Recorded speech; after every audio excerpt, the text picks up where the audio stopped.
Ooh, Brenda sent me this a long time ago. Oh.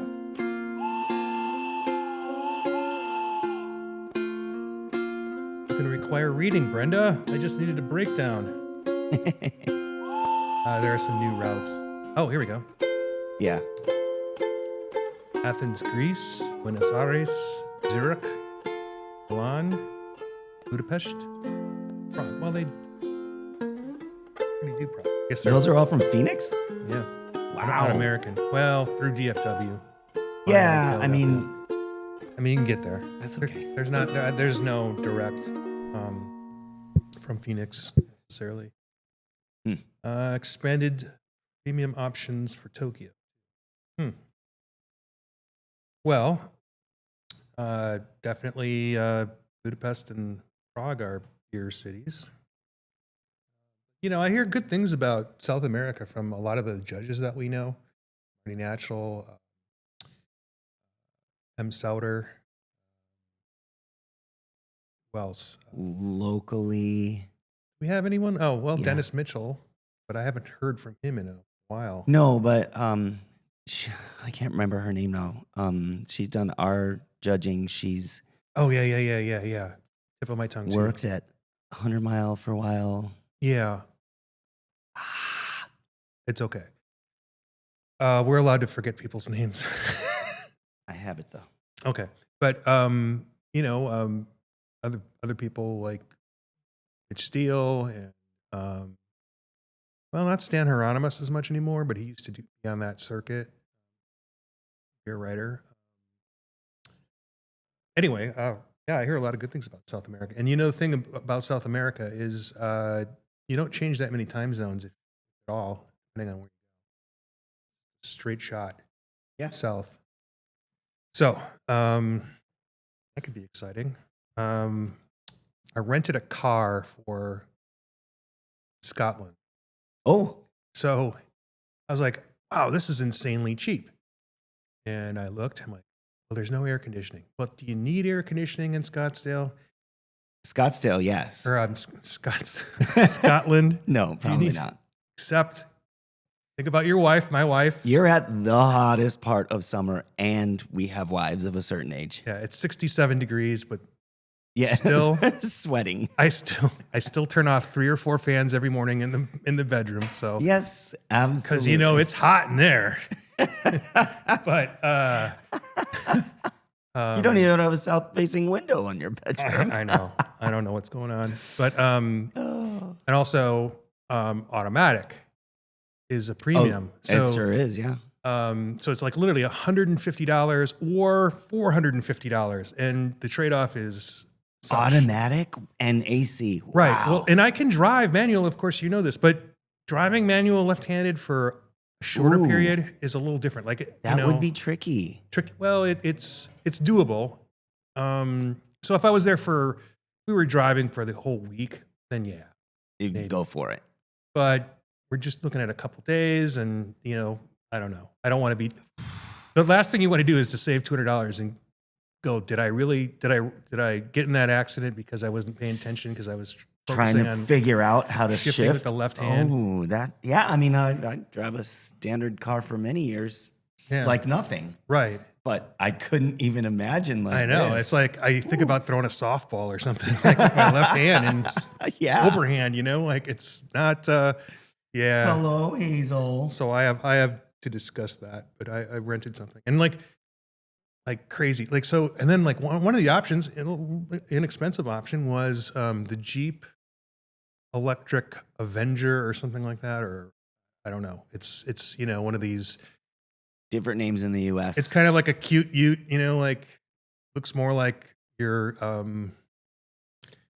Honda Civic of yesteryear with maybe bigger tires, but not aggressive tires. Mhm. But it's electric, so like, well, that would be fun, but I have no idea. Well, you don't have to manually shift that. Well, I know, but I have no idea what you know, what the range is, and you know, Yeah. like What's the If I- charging infrastructure? do I have to look for a B&B with, you know, a fucking 240 volt Right. access? I don't know. I don't have one. So, you know, so that would have been cool, but no. And then like, oh, let's see, I could do a Ford, I don't know, making up a word, Aveo, or I could spend literally $3 more and get a Lincoln Continental. well, no, like Mercedes Benz. Right. I mean, they're low end. I'm like, so it's just crazy. I don't know. Like I was like, oh wow, save a lot of money and rent a car, or just rent it for all week. But I don't know. Let's see. Huh. It's interesting. I don't know. Like I haven't rented a car in a while. Oh, I guess I did in Wisconsin. But it was getting really expensive to rent a car, right? I mean, I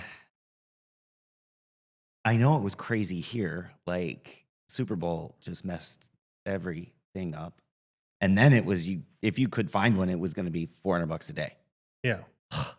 Yeah, So and I wild. rented one for like better part of a week, and I'm like nowhere near changing my rental car status at all. So I don't know. They're gonna have to rethink their model. Oh, they're doing the artificial intelligence check-in of your car, Oh, well, where it scans the entire car, and Right. any little smudge will get you hit with a repair.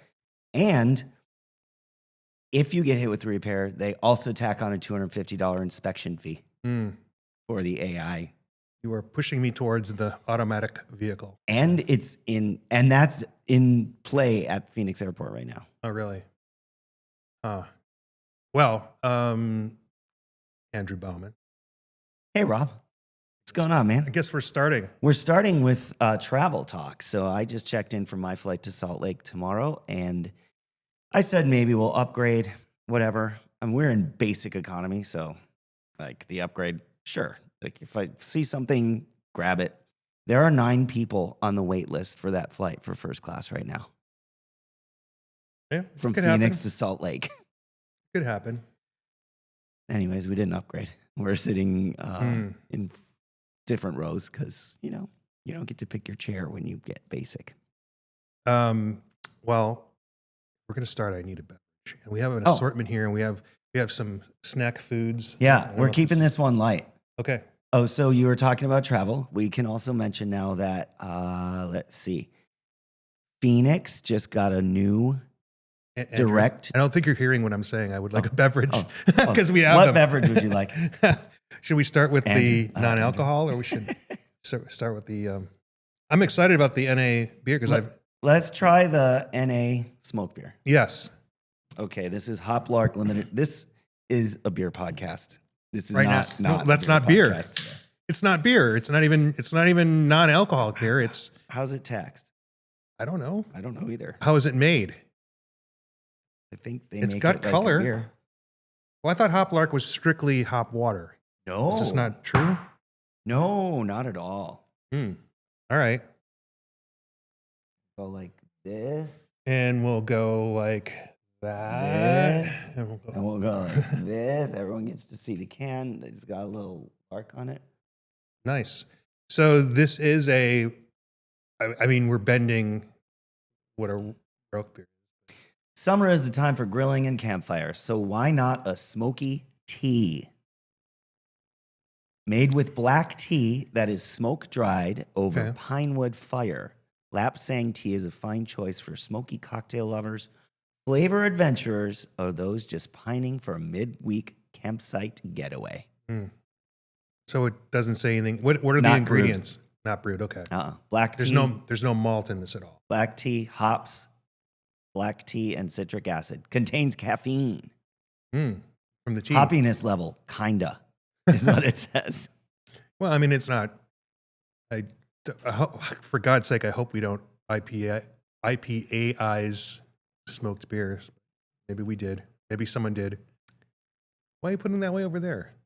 Because we have other beverages to get with. Oh, all right.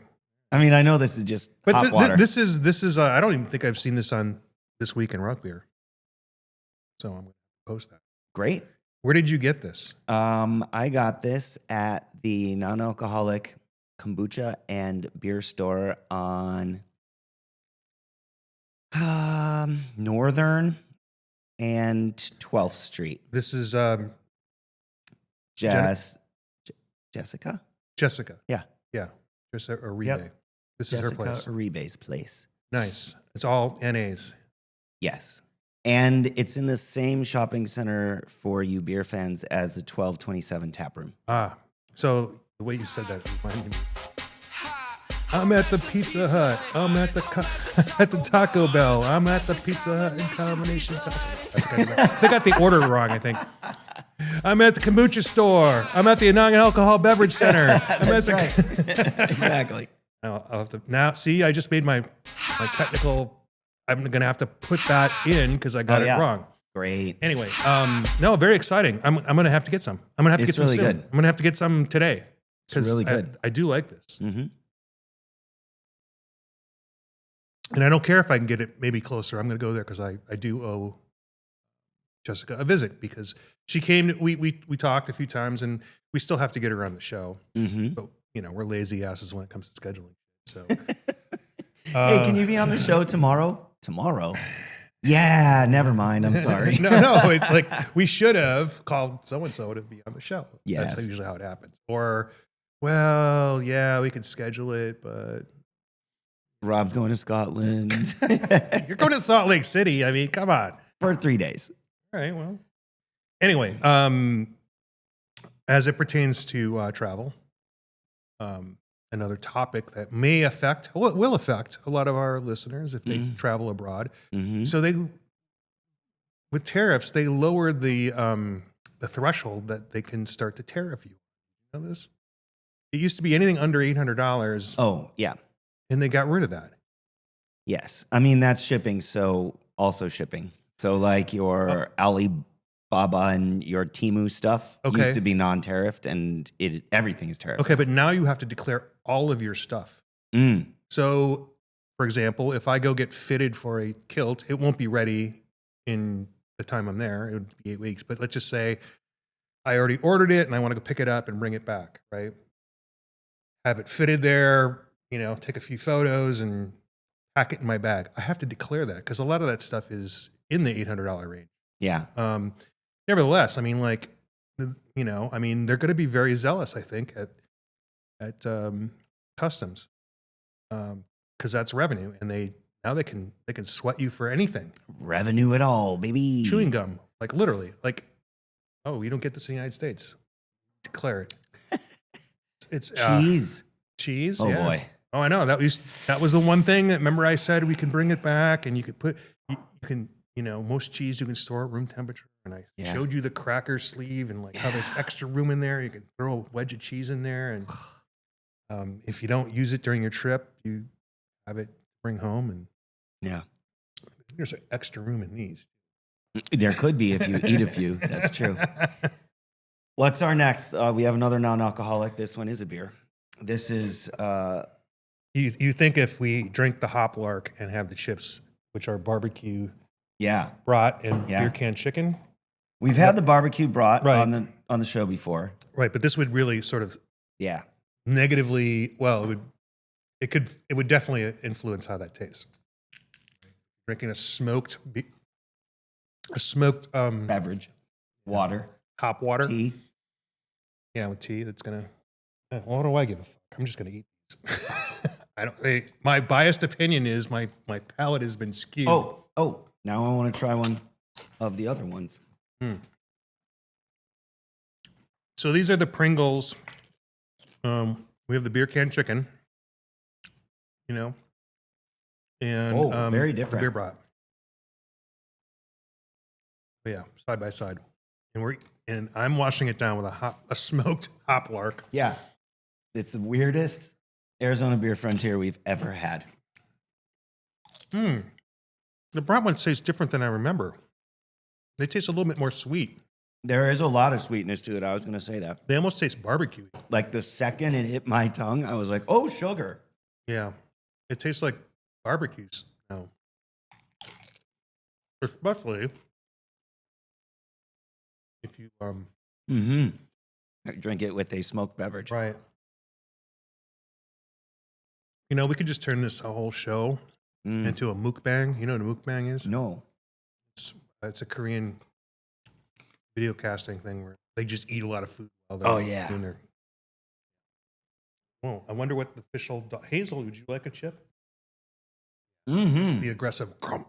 That was the most aggressive I've seen her be about anything ever. I know. So Very interesting. I'm going to prefer the chicken, believe it or not. It's hard to say that usually as a brat, but it's different, man. It seemed to be more. Well, first of all, they use a lot of umami producing things, probably MSG or volatile yeast or yeast. Yeah. So I mean, it's 2% less of Borula yeast. If you've ever parboiled brats with beer, it's kind of what that flavor is. Between the two, that beer brat one is a lot going on, like almost too much. Yeah. Yeah. Well, hit me with that smoke. Mm-hmm.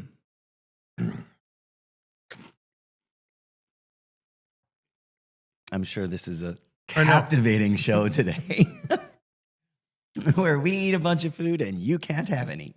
I mean, I'll put it in the description. Please enjoy these beverages and foods as you listen to the show. And I listen to a show called Spilled Milk, and that's their tagline. The podcast where we eat a bunch of different foods and you can't have any. Yeah. Yeah, well, I don't think anyone, it's possible. It's not, a certainty, but we might be the first people to have this combination. Yeah, maybe. I mean, we say in the beer world, nothing's new, right? Everything's been done. I think this may be something actually new. That particular beverage with these smoky tea water. Right. With beer can chicken Pringles. Right. Right. Finally did it. High five. Okay. All right. Let's talk about something else while we move on to our next beverage. Yeah. Well, I mentioned the tariffs and travel. Mm-hmm. The tariffs are, again, and we're looking at like visa fees, yeah? Like $15,000 visa fees from Europe. Yeah. Visa meaning the documents you need. I just look into it. I'm going to pay like $18 to go to the UK just for their temporary whatever. Those are reasonable, but like, what the Secretary of State who's suggesting this, Marco Rubio, is that what he needs to understand is if you do that to a country, they will do that exactly. That's generally how it is. So, nope.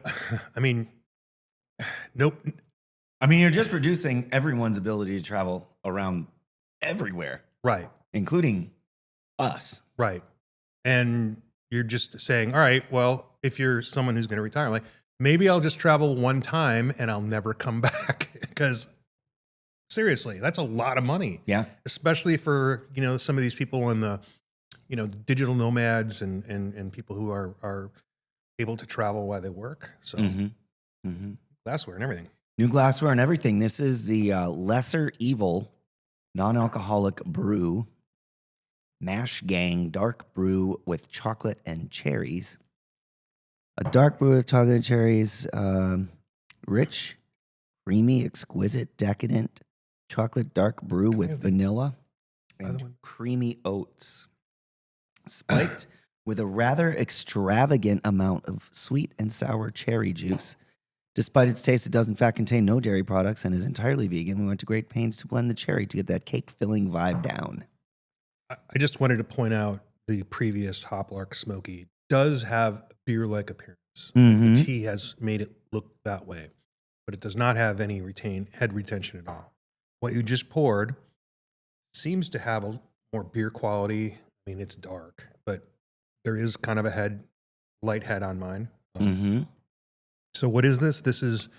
We are Mash Gang. We are a phantom no-low craft brewery making experimental high-quality brews that just happen to be low alcohol. Crisp malt beverages, crushable pails, going rogue on some boundary-pushing weird stuff that sounds like Mash Gang. So they're saying low, not no. Always less than 0.5% alcohol by volume. Is that their tagline, Lesser Evil? What does that mean? I think that's the name of the beer. Oh, is it? Mash Gang is the brewery. Lesser Evil is the name of the beer. Oh, let's show it. And right there. And right over here. Well, the reason I bring that up Okay. is Lesser Evil is the parent company of Pirate Booty popcorn and those kinds of snacks. I think it's and a weird side note, the president or the founder of that company went into City Hall and declared he was the mayor and brought a bunch of people in and basically had to be tossed out. Dragged out? Yeah. I am the mayor now. Yes. He was inspired by some of the, what should we say, light insurrection movement that some of people of a certain party believe in. You know, threw a bunch of documents down and declared himself. Huh. That's the name of the company, Lesser Evil, not this beer. That's what I wanted to make sure of. Right. Gotcha. That is a different Right. entity. This is the Mash Gang is the name of the brewery, and Lesser Evil is the I'm name just of the making beer. sure that, Yeah. because it's all they have is dry goods on their site. So This does not make the beer brat chip better. no, Mm-mm. this has it has a warty smell. Mm-hmm. It's very chocolatey, but there is not as much sweetness. This is in that uncanny valley to me. Like for me to power through a lot of these, which I guess isn't the goal, but Powered through a bunch of NA beers. yeah. Well, it's lower, not non. Well, 0.5%. Okay. Yeah. This would be good with ice cream, but it's not sweet enough for me to choose as a sweet to satisfy my sweet tooth. Let's put it that way. Right? Huh. Do you know what I'm saying? Like a piece of chocolate would go a longer way for me than this. Yeah, I can see that. I'm sure that this has plenty of calories too. Right. I'm talking for home, you know, like now if I'm out and I'm zebra striping, meaning I'm having a alcoholic beverage and this might be the thing if I'm trying to change the chemistry in my mouth a little bit, if I've had too many hops, or I know you're saying that's impossible, but you know what I'm saying? Like if I want to sort of mix it up, Mm-hmm. that would fit in. Yeah. Yeah, it's not something I'd choose again. It says we're a Phantom No-Low, which is, Is that a new term they're throwing out there I that don't know. has no meaning? it says brewed and packaged by Pilot Project Brewing, Chicago, Illinois, Okay. Milwaukee, Wisconsin. Pilot Project is a brewery that I've visited a couple times now. In Milwaukee, they have a giant downtown, right off of where the Bucks play. What do they call that now? Mecca? They still call it Mecca? I don't know. God, It's the only thing I know. it's not. Billy Northwest Billy Mutual. Bob's farm insurance. Anyway, they have a giant brewery there, and they have 4 or 5 breweries represented. And then when I went to Chicago for hemp beverage pilot brew or the collaboration, Mm-hmm. that was like more like a food hall with a smaller brewery, and 7 or 8 brands with stations. Mm-hmm. That was pilot as well. That's cool. Yeah, so We can do that here. yes, we can. We can do all of those things. We can do that. We could even have winery and distillery in the same location. Yeah. So Someone get on that. please justify the law change. All right. Justify what we worked at. Yeah. I was surprised when I was doing some research this week about, so we have our guild members, which are all number 3 series microbreweries. And we have always been open to other beverage producers being part of the guild as allied members. Yes. However, it's not something we've like really talked about. Like if we've had some people come to us and say, "Hey, can I be a member of the guild?" And we say, "Sure." Right. And we usually say, here's how you can be involved Right. without necessarily being an official member. But I mean, we always appreciate the Mhm. revenue and be able to share your status with our colleagues and so on. And and so it really encourages collaborations and things like Right. that. So it's great. Well, I was looking at just cider and mead companies in Arizona. Mm-hmm. Six Birch Cider is a member. Thank you. Below the Rim Meadery is at many of our events. They come to, I think, every one except maybe Baja, but they're very involved with us. They enjoy being involved with our members too.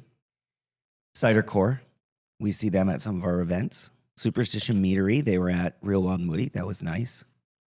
Scale and Feather, right next to 8-Bit. They've been to, they were at Strong Beer. Bacher has been at Baja Beer Fest. Drinking Horn Mead, we've spent some time there. But let me read this list. Six Birch Cider, Below the Rim Meadery, Puro Tequila Soda, Cider Core, Superstition Meadery, Scale and Feather Meadery, Bacher Cider, Stoic Cider, Drinking Horn Mead. All You Mead is a meadery in Flagstaff. Did not know that. All You Mead. All You Mead is love? We've got one of our favorites, the Meeting Room, down in Sonoyta. Right. Cosmic Cider House. Meeting of the Minds. They're good. Celestial Meads. That's in Carefree, and that is Uva. Uva, the I don't know if he's still affiliated with Sana. I don't know. I saw him over at the Gilbert Fest that Johan put on. He was at their Celestial Meads was there. High Five Meadery. Brill Mead, which is alternating proprietor with Mosaic down in Tucson. Arizona Sake. And Witch Creek Craft Cider.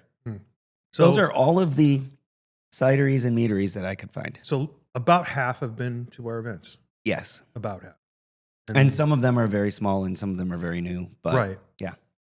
It's interesting, though, because they definitely are in the brewery vibe thing more than the wine vibe thing. Right. So according to federal law and Arizona state law, they are classified as a winery because it's essentially any farm product that's not grain. Right. Which is weird. There are reasons for it being weird. And unfortunately, again, I think if you look at the classification, it's like classifying a vegetable versus a fruit, which I know you've had some recent experience with this on your trivia game. But, at some point it's, okay, yes, this is technically a berry, but it's considered a vegetable or whatever. But how is it used? And so, part of the argument is legally they are more wine.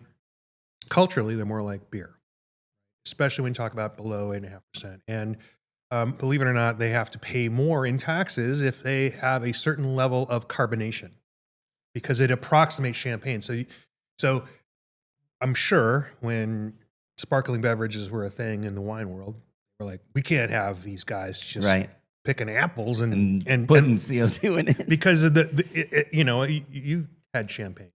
Yes. And by the way, if you can get champagne today before the tariffs hit, you should probably do that. And you should consider what the occasion might be in the future.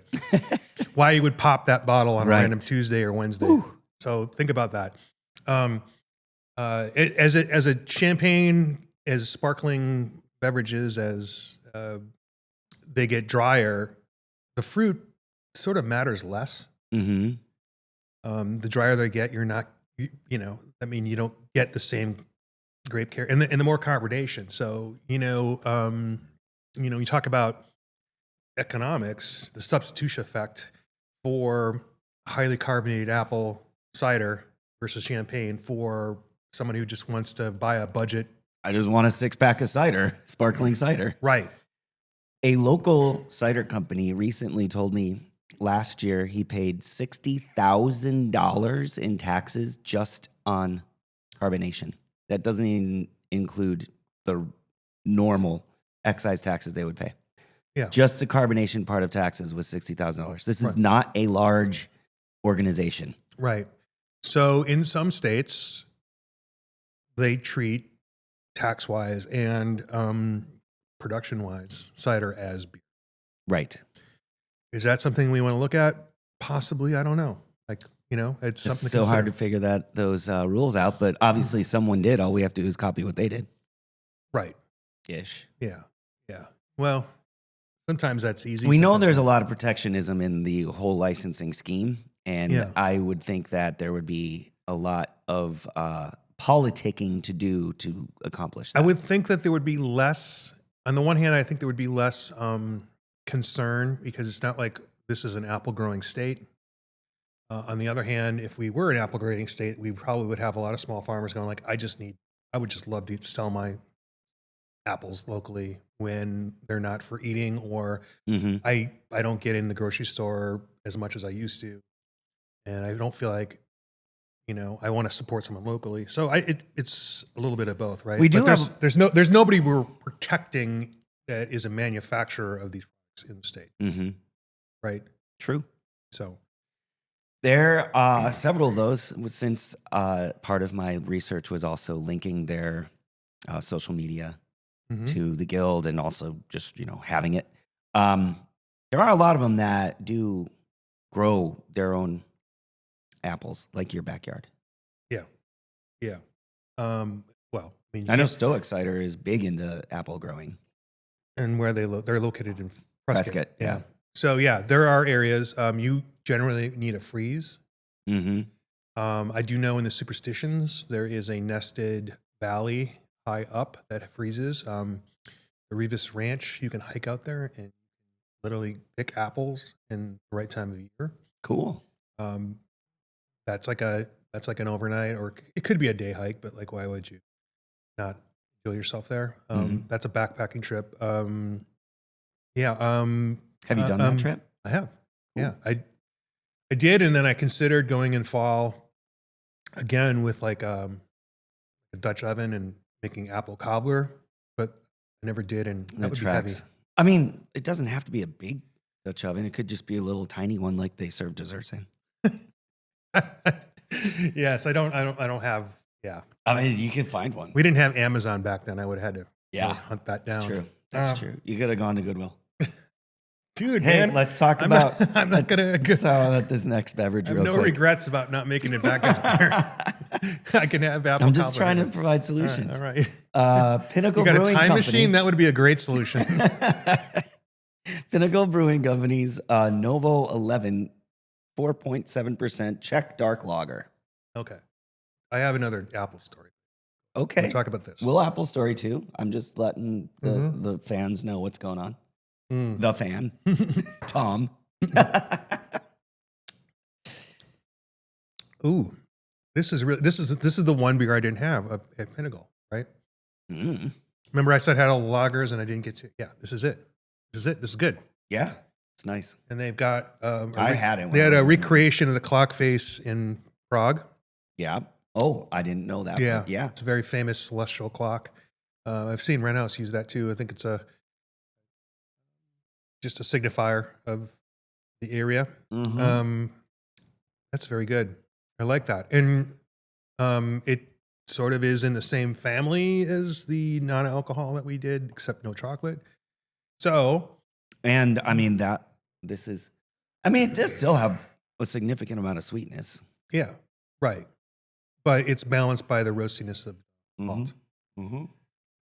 So, I might try to blend a little bit of those together, but Yeah. I don't know. We'll see.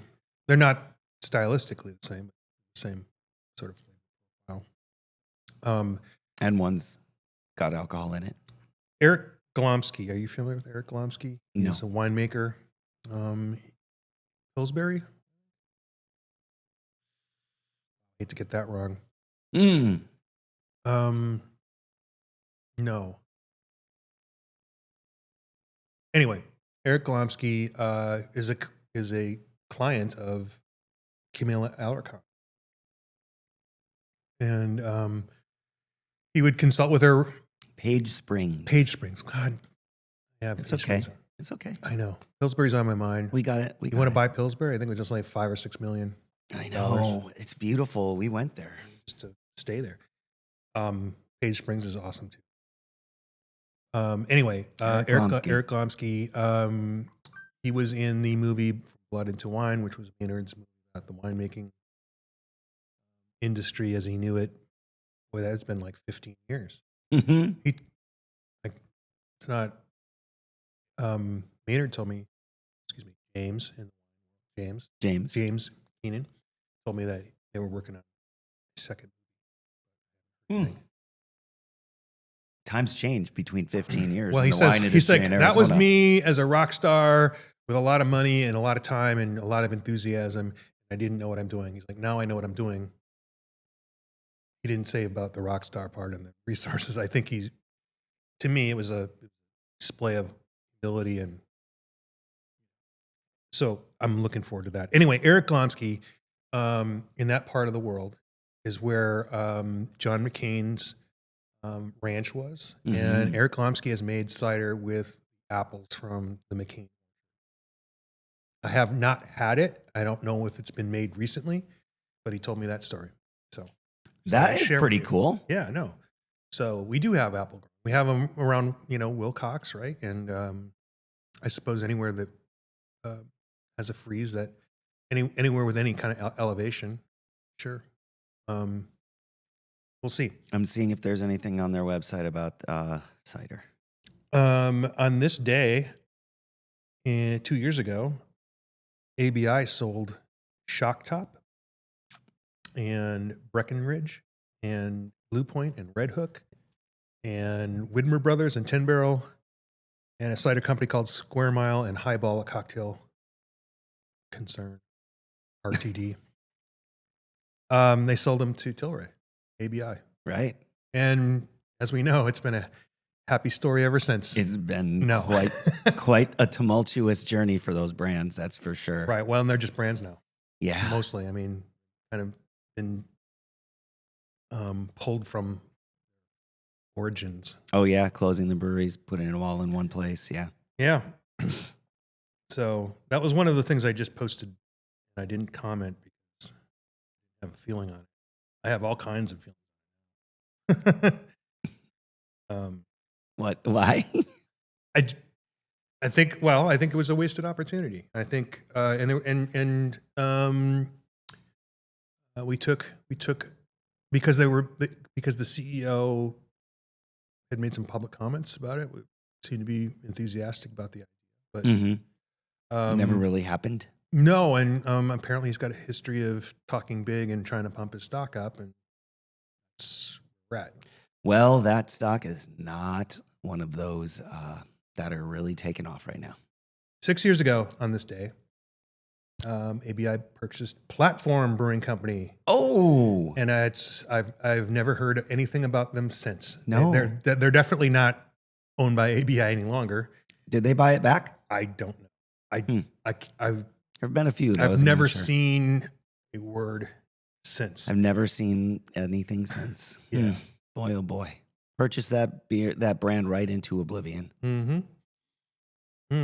And Which is so weird. 10 years ago, we were on the planning the I think the week of our first guild major philanthropic charitable giving, which was help Nick Mackle's daughter learn how to eat, pay for the therapy because the health insurance just wanted to pay to feed her with a tube.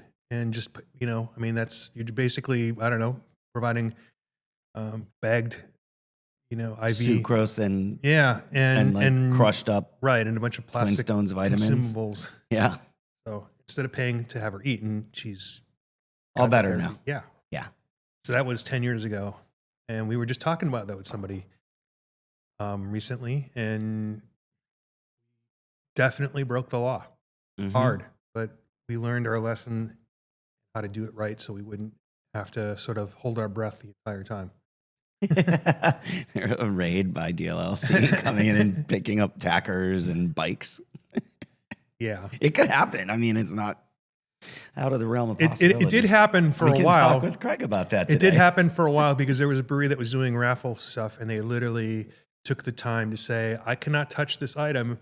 I'm going to have somebody from the nonprofit pick it up and display it because we donated it to them, and I have and not here, and it's not ours. So it was very convoluted. So apparently they got talked to.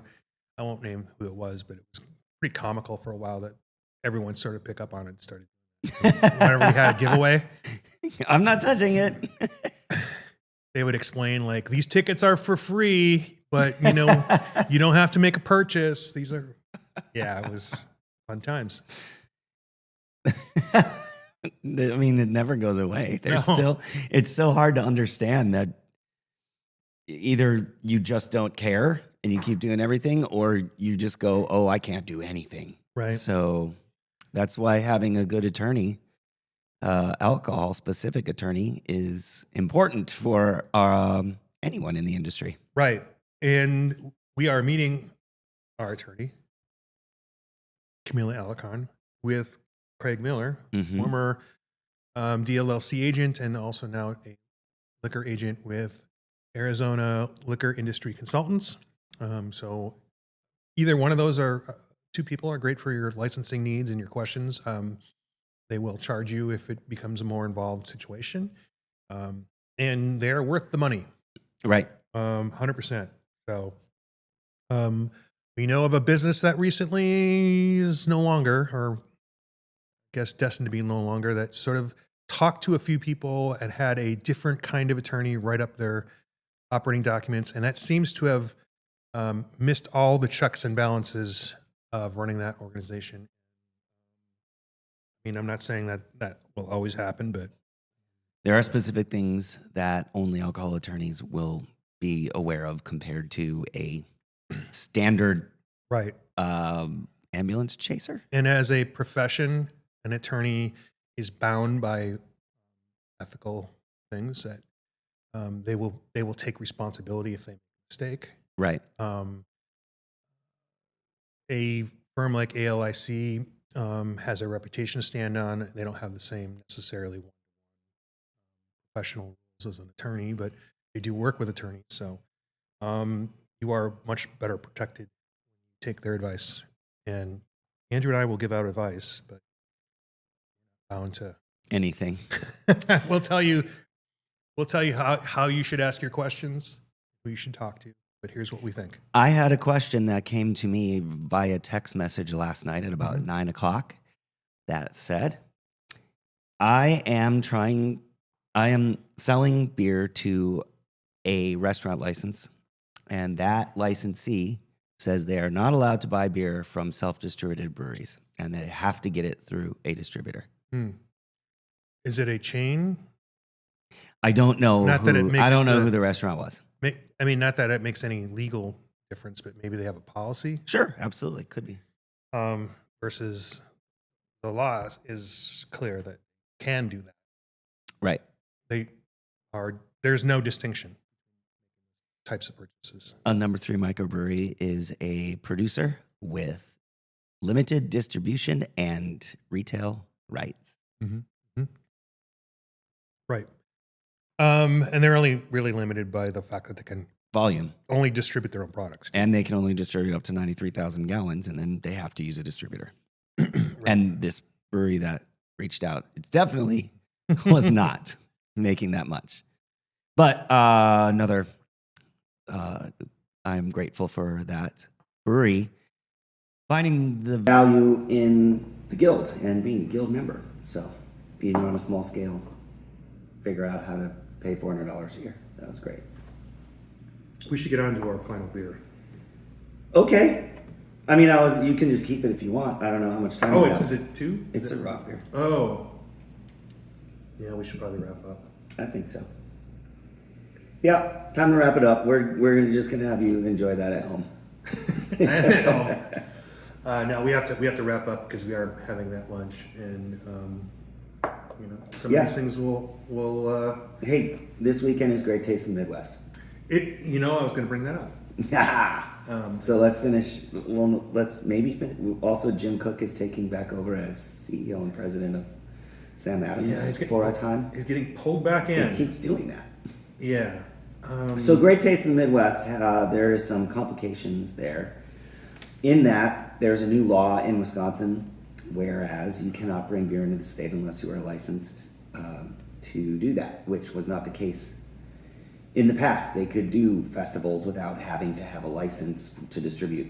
and that license is now $1,500. So anyone who wants to come to the Great Taste of the Midwest and sample their beers at the largest volunteer-run beer festival in the country has to pay that $1,500 registration with the state. Right, which is completely prohibitive for the kind of return on investment you would ever get in that kind of a festival. Well, there is no return on investment, pretty much. Well, I mean, if it's zero, then I mean, people go there for a reason, and that would probably disqualify a lot of folks. And it would change the character and the nature of the event.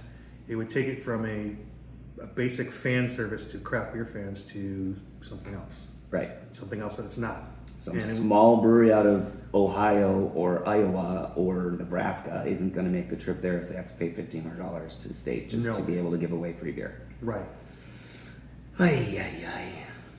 Yeah. I should also mention that we also get the extra 50% tariffs on Canadian goods, but so far as we know, it doesn't include malt at this point. But we have not seen anything written. By the way, none of these trade deals, the major ones that we're hearing about on the news, there are no supporting documents. There is no contract. There are no rules. Like we talk about when you pass a law. Well, there's the text of the law for one, and then there are rules made by agencies. There's none of that right now, is what I'm understanding. So we lost the camera. So I just want to say this very briefly. A lot of people are saying, well, I haven't really seen the effect of any of these tariffs. The reason you won't see a lot of these effects yet is because companies anticipating these will stock up on raw materials, or they will overstock to sort of weather this, especially since some of these were rescinded and we don't know the actual status of them. So it's coming. This is going to be a brutal third quarter, I feel, especially with back to school stuff and holidays coming up. So I just bought a bunch of coffee from Costco. The price is the same as it was a couple weeks ago. Coffee's got its own problems in addition to tariffs. So. Yeah. So time to hoard like it's COVID, I think. Except toilet paper, don't do that. Sweet. Buy a bidet. Awesome. Right on. Okay. Well, hey, thanks for listening to the show, and thanks for opening your home to me once again. I'm running out of places to do this with a different angle. Awesome. All right. Cheers. We could sit in the chairs next time. We've done that once. All right. Cheers. Oh, wait, I don't have the cheers. Quick. Love it. Oh, now we're both out. Oh, God. Well, because. All right, cut this. Cheers. Cheers.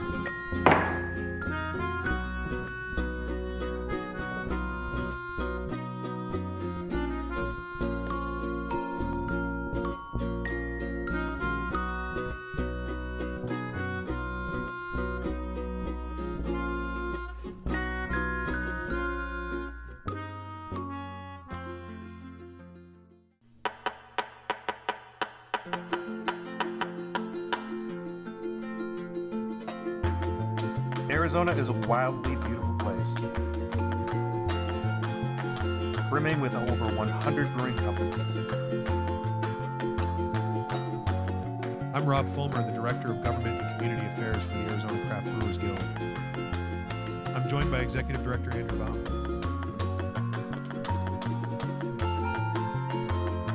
Together we cover the state, bringing you the best of what's happening at our breweries and beyond. Welcome to